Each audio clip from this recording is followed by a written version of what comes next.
All right. Hello, everybody. Welcome to Empathy by Design by Integrate Trauma Informed Network. This podcast is really an exploration of how we take empathy and apply it into the systems we create where we're containing people.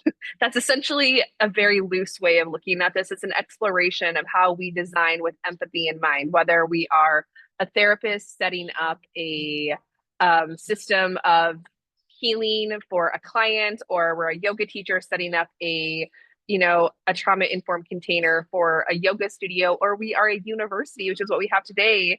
We're setting up a system for leaders to develop and learn how to have human centered approaches to leadership and decision making, which is kind of what Integrate's all about, really at the roots of what we do.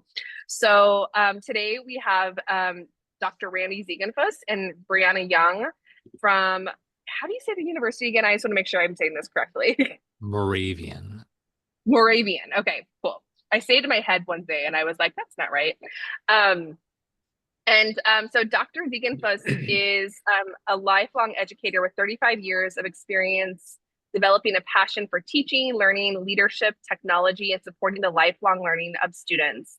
He has a strong background in developing and leading and implementing a progressive vision of balancing education, increased opportunities for students with fiscal responsibility. He's highly motivated by organizational challenges, us too, that involve new learning and problem solving.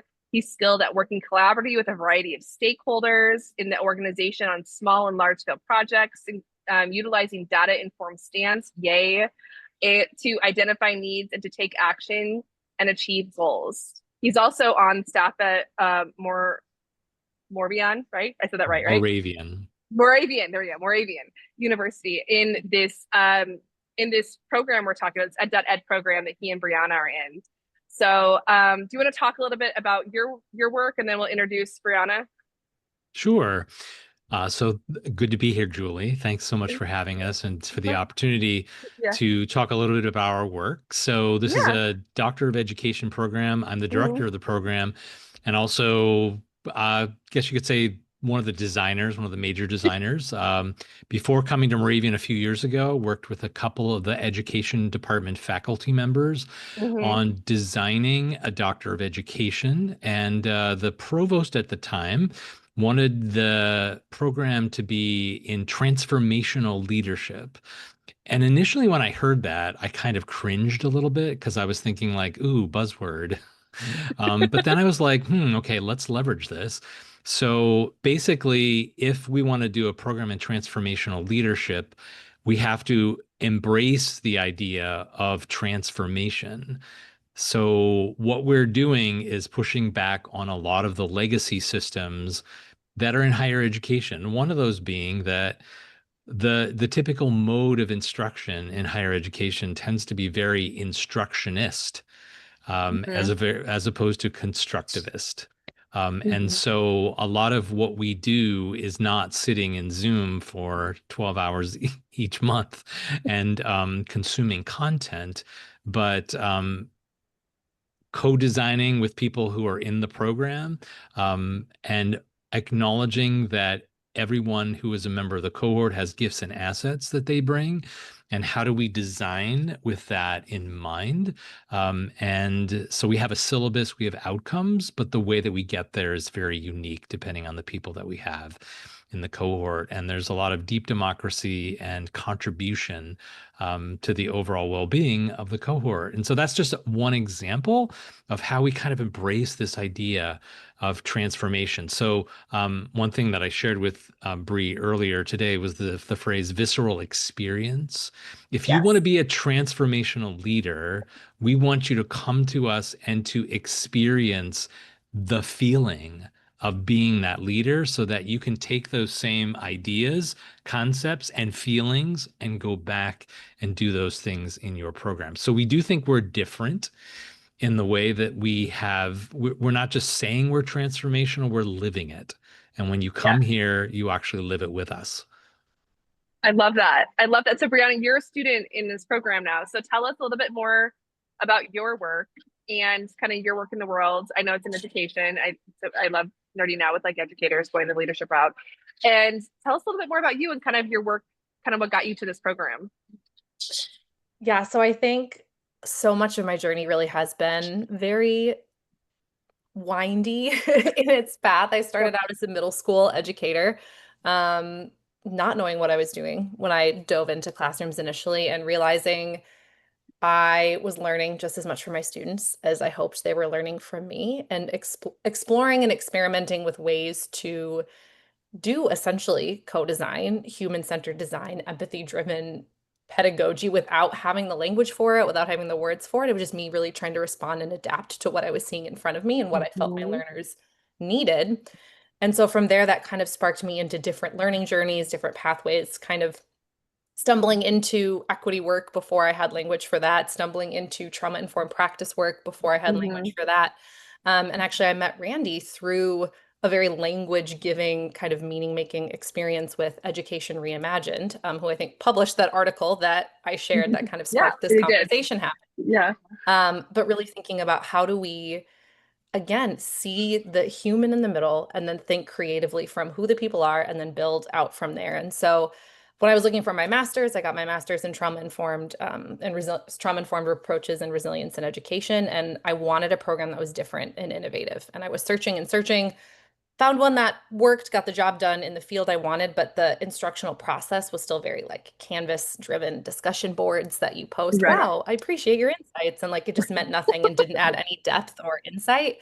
And so when I knew when I was going to get my doctoral work done, I knew I was like, I need something that aligns with the type of education I wanted to give my kids and the type of learning Mhm. that I know is authentic to humans, that's rooted in who we are, that's rooted in co-design, that's rooted in compassion, that's rooted in curiosity, and where I can forge my own path. Because I'm really someone who's like, oh, you tell me I can't do something, watch me do it. Or you're going to make me do it this way, watch me do it a different way and better. Like that's just my energy I try to bring into spaces. And so connecting with Randy and Randy being able to say, hey, Bree, we're launching this program. Here's all the ways we're thinking about doing it, and understanding we already had that shared foundation and what it really meant to be learner-centered, open-walled, culturally responsive, all of these pieces, trusting that that would be a beautiful journey and everything Randy's sharing about the co-design process as a learner. Oh my gosh, I feel instantly respected when I walk into the space. I feel like we are really redefining, and Randy and I talk about this a lot, what rigor actually means, and really thinking about Mhm. radical UDL, radical differentiation, incredible scaffolding in ways that can only happen if you're co-designing with the people you're Yeah. learning alongside. So it's been really profound and really powerful and hurts my brain in a beautiful, beautiful way. Hurts So mine one of the too. things one of the things that's interesting that I'm hearing from you all, because I work with a little bit of UX and my program as well had a lot of UX curriculum development. When I say UX, I mean user experience design terms integrated into it wasn't pedagogy. Was it andragogy for adults? It's andragogy, right? Okay, for adults. Okay. And I always like can see the word because I read it all the time, and I'm like, how do I say that word though? Andragogy. I say pedagogy all the time. Andragogy. Okay. Um, but you use co-design, and so in my master's program did as well, and I love seeing that more and more and more of these user experience, human-centered design because I work in that field as well, or I have worked in there, and I do right now as a consultant. But it's really great to hear the term co-design from that space. So in saying that, co-design, human-centered design, we're using a lot of vernacular. So from your perspective, okay, how does like this program emphasize leadership that's reflected that is action oriented space focusing on the unique needs of individuals from the space of co-design, human-centered design? Like what does that look like for you in a way that it mirrors empathy? Does that make sense? Bree, do you want to talk a little bit about what we've done this past semester, particularly around co-design and distinguishing between that and the idea, more traditional sense of collaboration? Yeah, yeah. So I think Randy's statement earlier of the visceral experience is such a Mhm. beautiful picture of how we approach co-design in everything. And I think what we do is even as we're talking about these terms and as we're seeking to build a shared understanding, yes, we have guiding documents and we have pillars and ways that we've defined these terms. But we always go through these exercises where we're forced to actually sit with what that feels like and really looks like and sounds like in action. And so every single exercise that we do, whether it's in class or just externally practicing, it's very inquiry driven, it's very curiosity driven. And so the ways in which we sit and ask each other questions, leverage AI as a thought partner, leverage our peers as a thought partner, really sitting in this experiential process and distinguishing, okay, when we say collaboration, how does this traditionally look, sound, and feel? When we say co-design, how is this distinct or separate from that? And I think one thing that's been really insightful, specifically with the way that this has looked in our cohort, has been the deep relational focus that really makes co-design possible. And so every exercise and activity, we're constantly partnering and collaborating with different people. We're building relationships and connecting with people from a different range of fields, a different range of experiences and backgrounds, and really learning to see each other's assets and gifts in a radical way.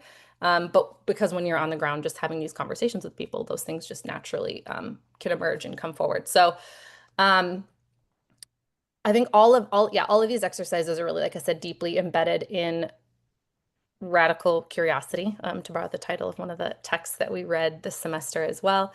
That force us to do this deep collaboration and co-design work all the time. So I'll pick up on Bree's words about gifts and assets, because I think that is a very important piece and concept that goes into the idea of co-design. And so the first cohort, because we just started last summer, has 17 people in it. They come from the K-12 space, the classroom space, the administrative space, the higher ed space, and even we have one person from the workplace learning space too. So it's a very diverse group of experiences that people are bringing. And so while we have syllabi and they've mapped out what we call modules that we work through in terms of content, what's really starting to get exciting is we're starting with cohort 2 coming up. And so how do we create this idea of a community now of 30 people total between one cohort and another cohort?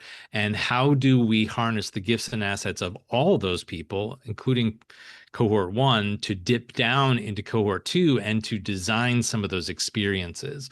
So what we've been doing over the last couple of months is not only introducing new content and having students sort of play with those ideas, but how do I work with other people? How do I co-design with other people? Experiences that will end up serving the larger community, specifically cohort 2. So you won't find too many university programs where the students have become the folks who momentarily become the experts or sharing their gifts and assets. Typically, the university programs, sort of going back to this idea of how we're transformational and how we're trying to embrace that, is very sort of patriarchy. Very much a patriarchy where there's a professor, they're the experts, they've been through this career, they've gone through their doctorate in education, and now, we're just going to sit here and we're going to absorb all of their knowledge.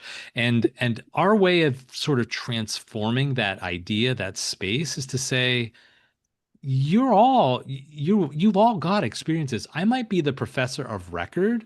I come with some unique experiences, knowledge sets, skill sets, but so do you.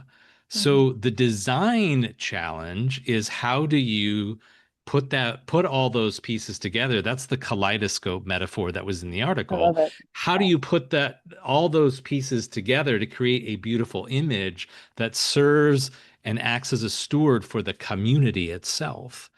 And going back to the idea of visceral experience, why do we do that?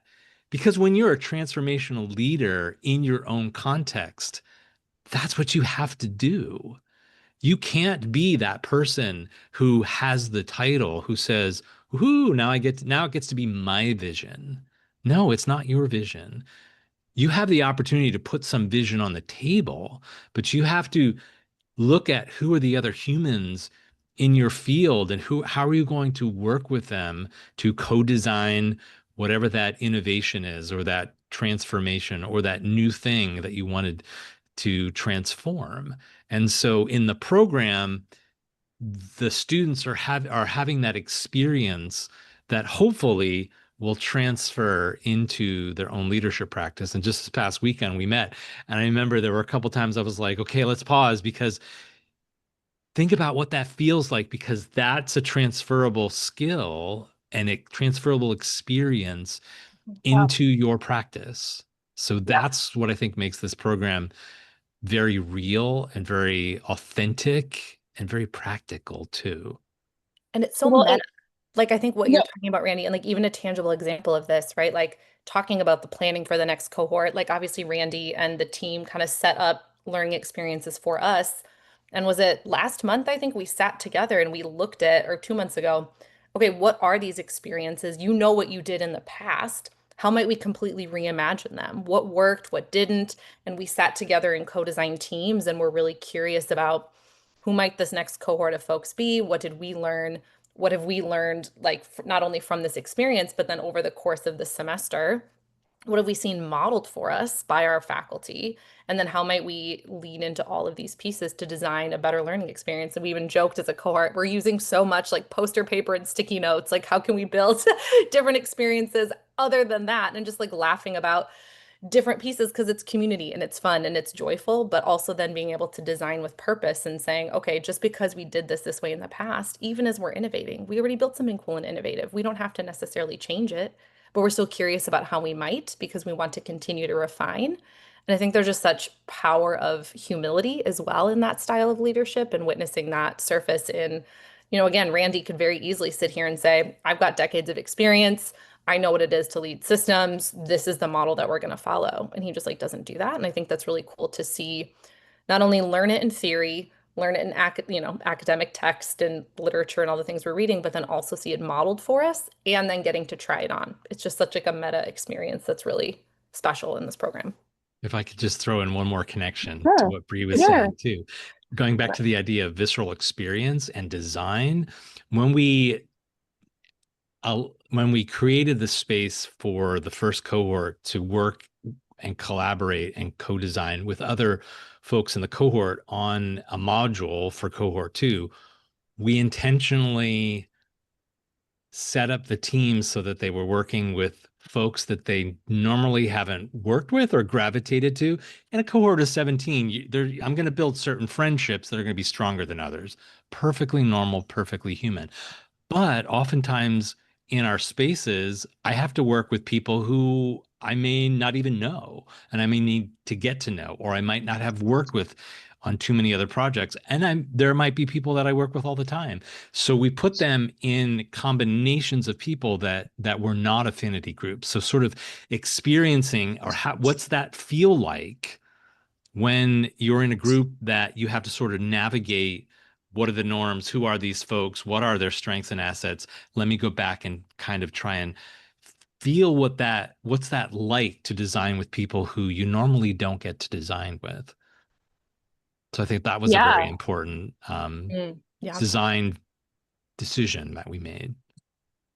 Yeah, and I'm loving as I'm here, as I've been, as I talk and explored, kind of this integration of more of this UX inside of like leadership development in the school system. I'm hearing more of these words. And I think something that's coming to my mind that is actually goes back to a LinkedIn post that I reshared.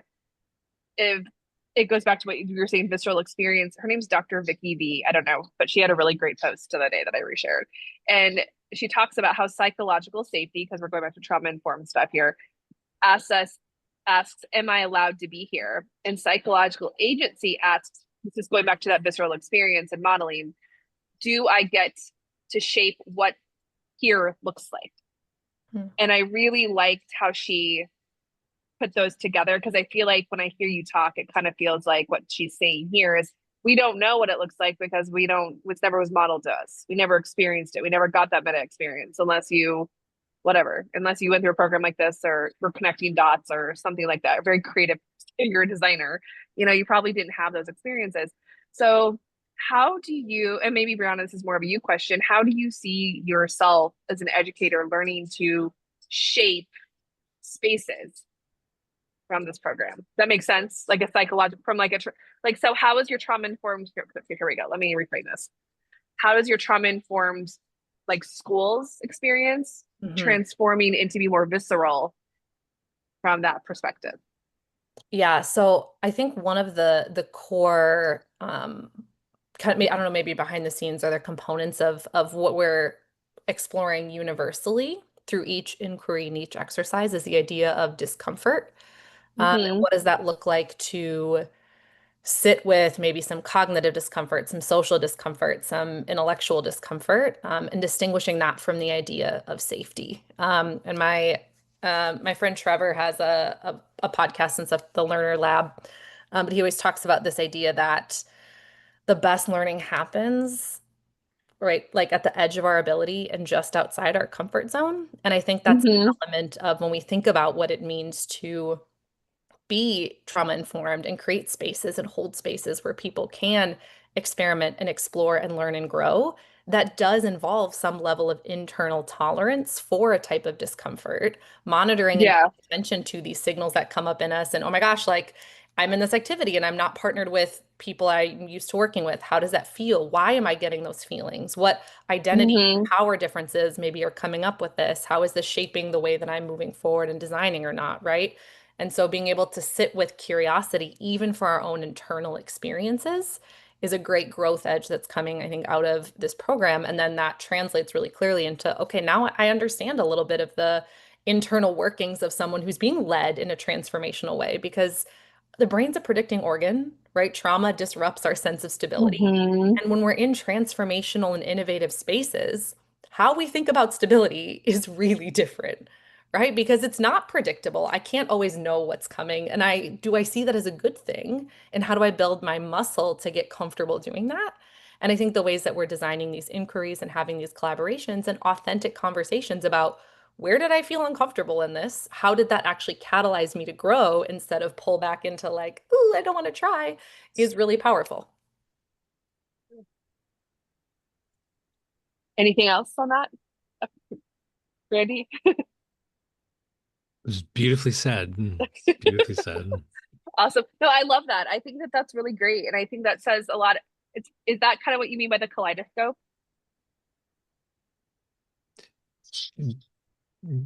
I think, yeah, the kaleidoscope is the idea that we have a diverse group of people with diverse experiences.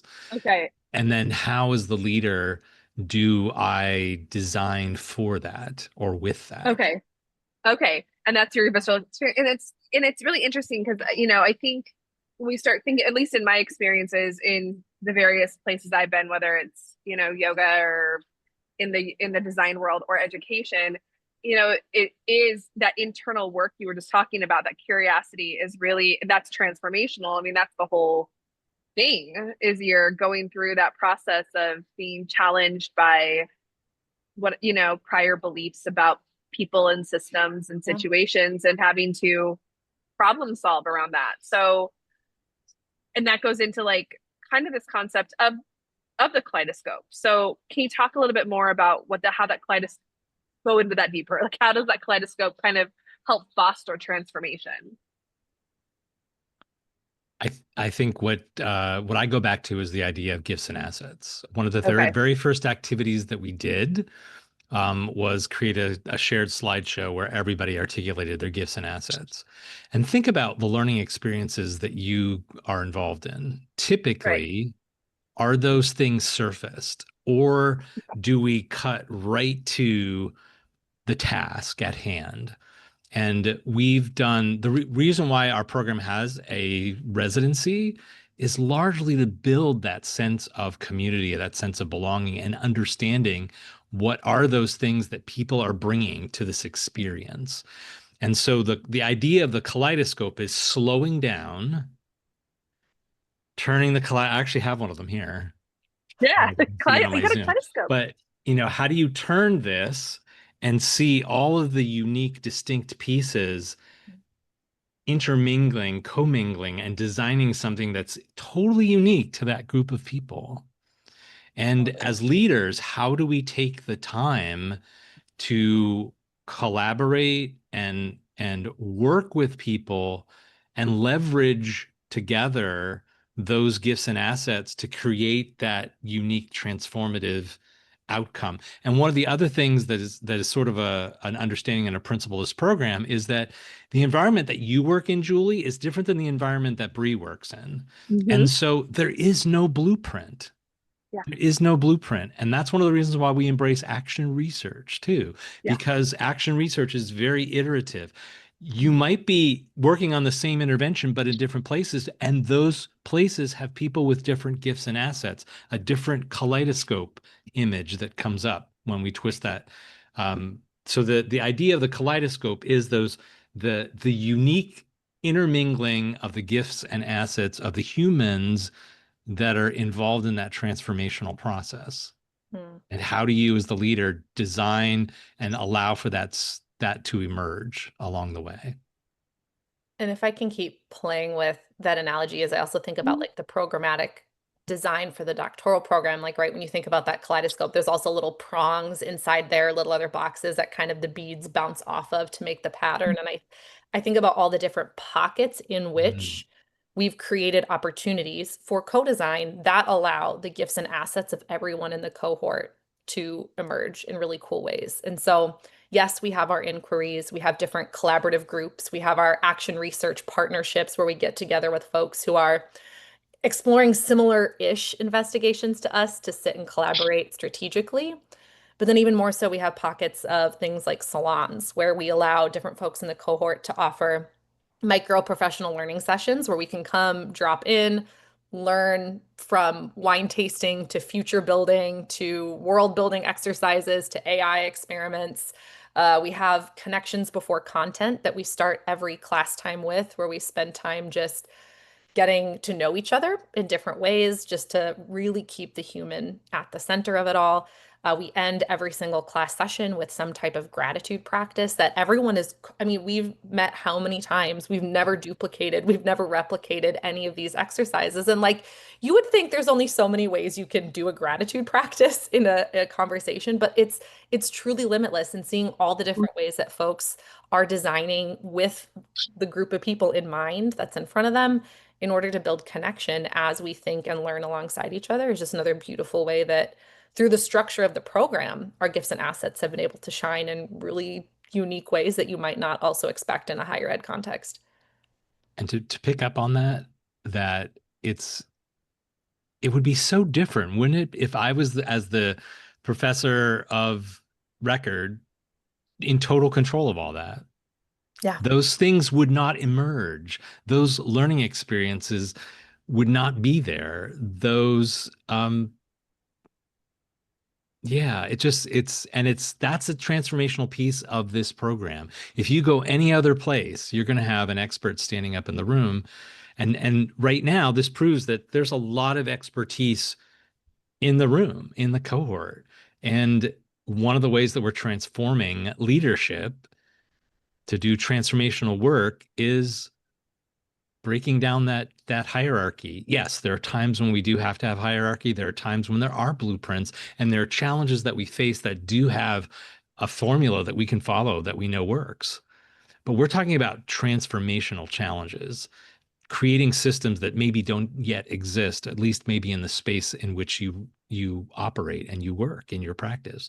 And so how do we, going back to visceral experience again, how do we create the same experience in the learning environment that you can then transfer into your own practice?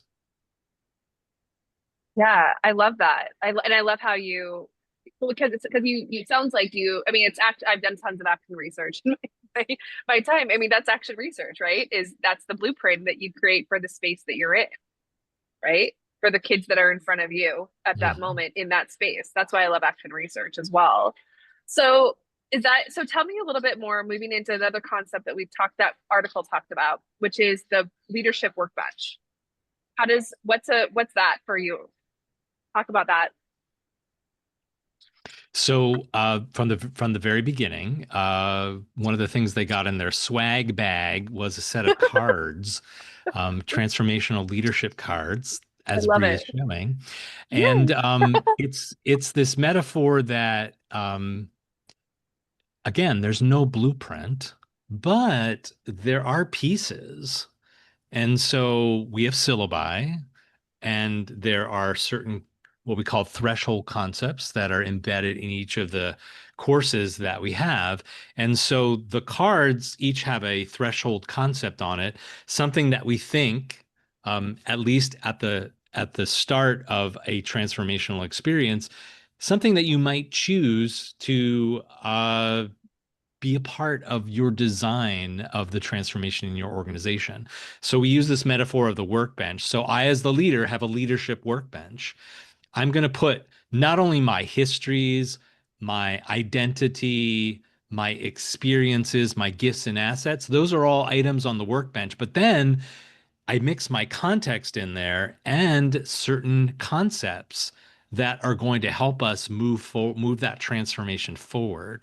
So this concept of the leadership workbench is that I've got all these pieces on there, but what makes my workbench different from your workbench, Julie, and different from your workbench, Bree, is my context.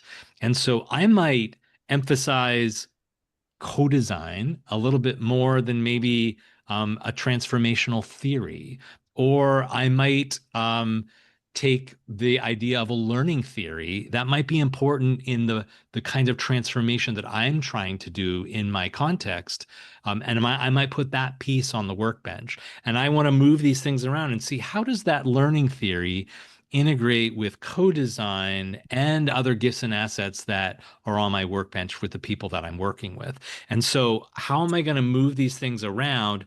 Who can I invite to the workbench to help me move these things around? How do we work together to create some sort of intervention or some sort of next iteration of something that we can then go and implement? We can collect some data on it. We can figure out what's working, what's not working, and we can then maybe throw a couple new concepts and ideas on the workbench and pull them around. We actually do activities where we'll have people select various cards and maybe design a scenario or take their own particular scenario in their real lived context, throw that on the workbench with a couple of different concepts that we might be working with on that particular month.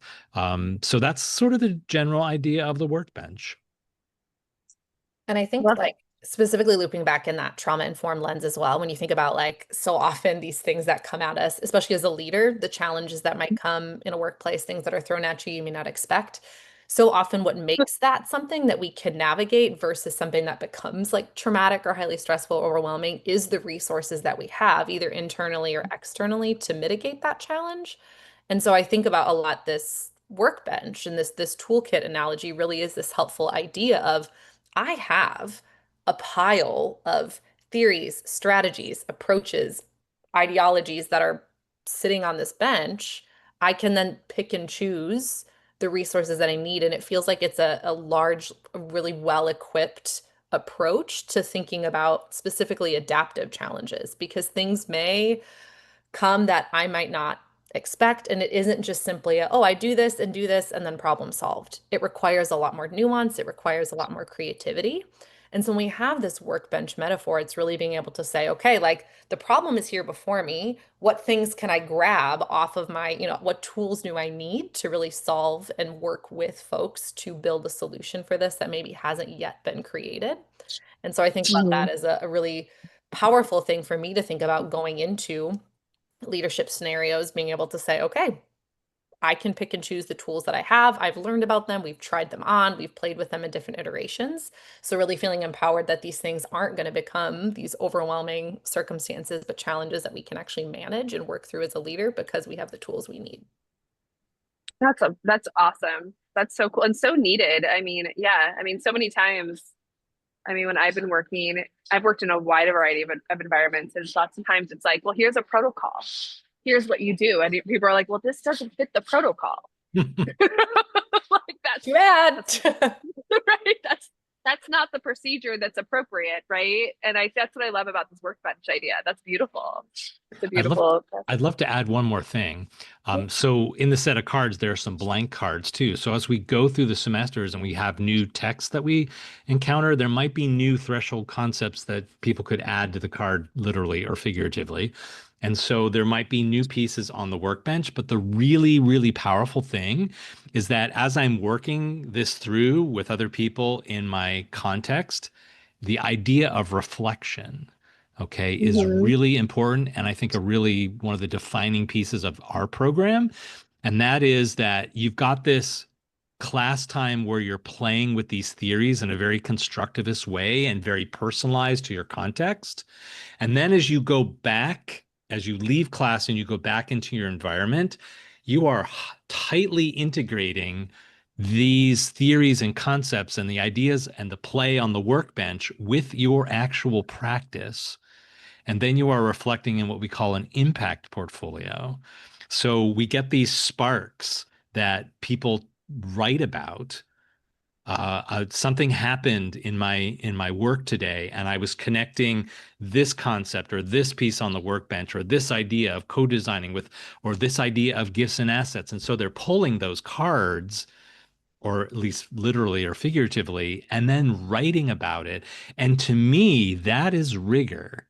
And I've seen over the course of the year, rigor is not writing a 30-page paper with 150 references with the periods in the correct place for the APA citation. To me, Right. rigor is actually integrating these ideas that you're learning about with other people into Yeah. your particular context, reflecting upon them, what worked, what didn't work. And there's also action research that's happening along at the same time. To me, that is rigor because there's actual change that's happening on the other side. This is a very personalized, practical program. And it's not like it's a sidecar to your daily job. It Right. is what you are doing to transform your own work in your own practice. So the idea is at the end of the program, you've developed a set of mindsets and skill sets that you will continue to practice that will just become natural to you. Yeah, I love that. That's great. No, that's beautiful. That's awesome. And it goes back to vulnerability, right? So let's talk to me a little bit more about how vulnerability, I think you've hit on it, but let's just because it's called empathy by design. um, how does vulnerability, how is it fostered in the systematic that transformation you talk about? How do you lean into empathy by design in this context? So I'll start off by saying one of our core values is a sense of belonging and honoring the humanity of everybody that's here, kind of going back to the gifts and assets as well. Mhm.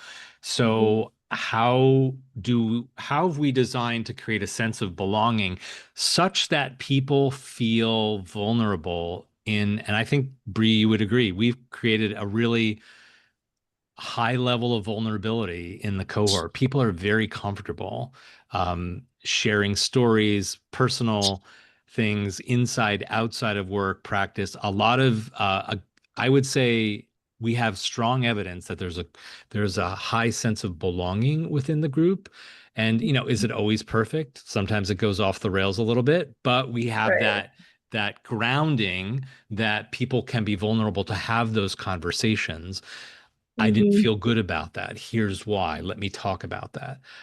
So I think that that is, from a leadership perspective, hugely crucial skill if you're trying to transform systems. If you don't want what's happening to be seen as top down, you have to create that sense of belonging. You have to hear people's voices. You have to create that sense of vulnerability so that when people are experiencing emotion, challenges to their identity, that they feel comfortable being vulnerable and putting that on the table and getting some help working through that. Yeah. And I think when we think about a traditional leader, a traditional system and the hierarchy as we understand it, it's leaders are very guarded. They're not transparent. The things and decisions that happen behind the scenes, that's what the leader does. And there's a mistake that happens. Okay, well, we're never going to know who did it. It's just, it is what it is. And I think Right. being a transformational leader and what we're intentionally doing with empathy driven design and even trauma informed approaches is this idea of how do we turn that on its head and how do we say to be a transformational leader, radical transparency is actually mandatory as a trait. And in the sense of how might the way that I am open about my flaws, I'm open about the ways that this decision didn't work And it's okay. Like I think all the time about, translating this back to K-12 of the growth mindset, the mistakes culture, right? How do we get our students comfortable taking academic risks by promoting this growth mindset, community oriented approach?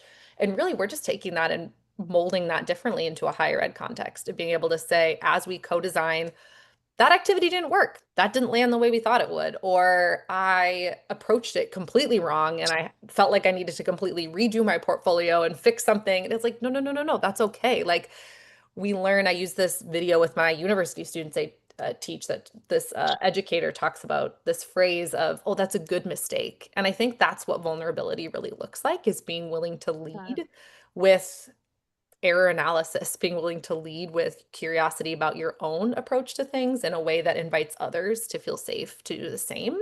And I think that's part of what makes this program work really well. We are very clear about the process of design, the things we're thinking. If we're like, I'm not sure how this activity is going to land, but we're going to try it anyway. And like sometimes that's just how we start. And that actually makes it that much better because we have this open relationship about this is okay, we're growing together. And we don't see transformational leadership as some eventual destination that we're trying to get to. We know we're entering a journey and we're doing this journey together for a season to refine each other. Probably we'll still be stuck with each other, hopefully, into the future. But just because we graduate at a certain point, or, Randy starts a new cohort, doesn't mean that like this learning journey is suddenly done. We're continually transforming, we're continually growing. There isn't a destination which mandates some level of vulnerability at its core. Yeah. Any more on that, Randy?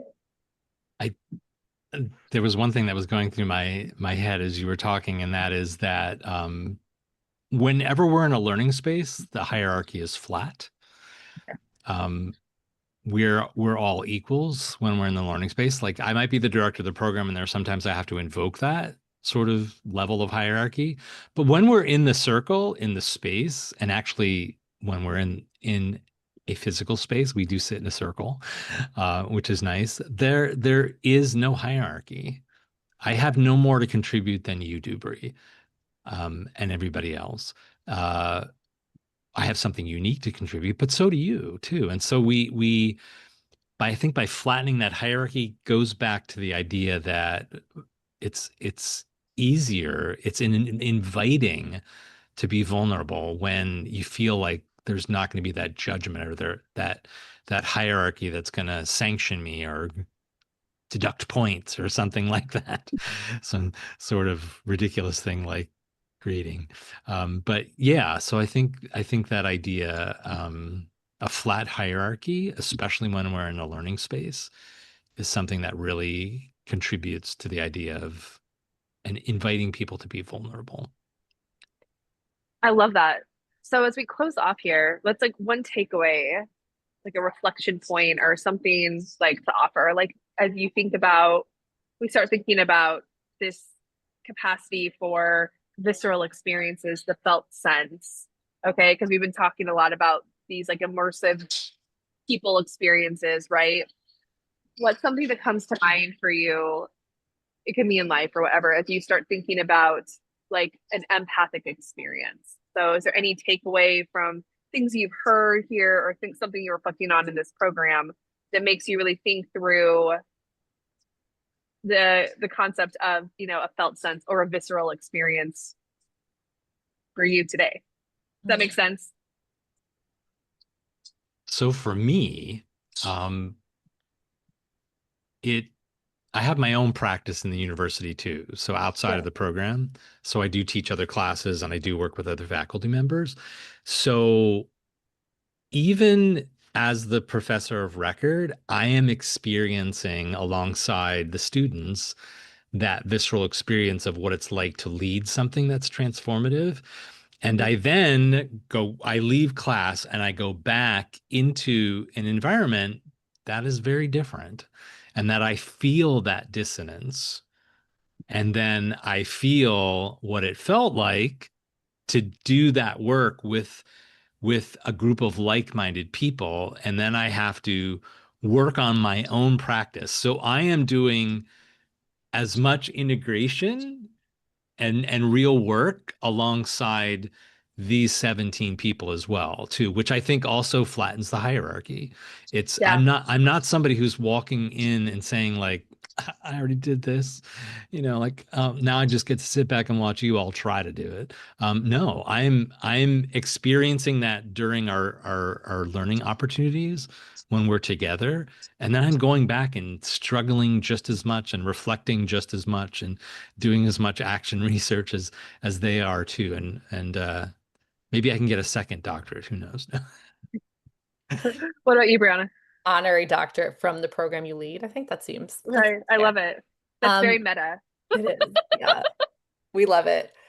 I think mine's actually interestingly similar. And when I think about the idea of the transformational leader, like I have to first integrate that transformation internally before it manifests externally. And when I think about specifically that idea of empathy-driven design, empathy-driven co-design, like am I truly believing that other people's ideas, insights, perspectives, and lenses are just as valuable as mine, and even at times maybe more necessary so that we can truly co-design, is a really powerful shift that I think leaders as a whole could grow in more. And I think that's an opening for me continually is as I'm learning, how am I metabolizing and internalizing and integrating these things into my own beliefs, my own way of speaking, my own shifts in my thinking, so that then it can show up in my leading. Because if I'm not doing that internally, it's not going to actually happen externally, and those visceral learning experiences and all those things can't happen. So I think that's the most powerful thing I've taken away from the work so far. I love that Yeah. because it connects with one of the other core values of the program, and that is about transformation is actually about humans changing the way that they frame and think about things, mindset. And Yeah. so you're practicing that, Bree. You're Trying. living Yeah. that. Multiplicity is how to hold all the multitudes. I feel like that's the skill of the ages at the moment. So how to Yeah. hold how to hold the multitudes, right, within you, and hold them in different contexts. So, well, thank you all so much, Randy and Brianna. This is great. The best way for people to find you is LinkedIn. Would that be correct? Yep. Okay. Yep. Okay. Absolutely. Cool. Awesome. Well, thank you all so much for coming. This was a great discussion. That's what I love doing. I work in the, work of pretty tight protocols and stuff. And so that's why I love doing these podcasts and stuff. It's kind of for my own visceral experience, because that's kind of how I think. And so I'm like, well, we'll create our own. So this is great. Thank you all so much. Love it. This is so great. So Thank you, Julie. I appreciate it. It was good to meet you finally, Brianna. Have a good one. All right. Bye-bye. Bye.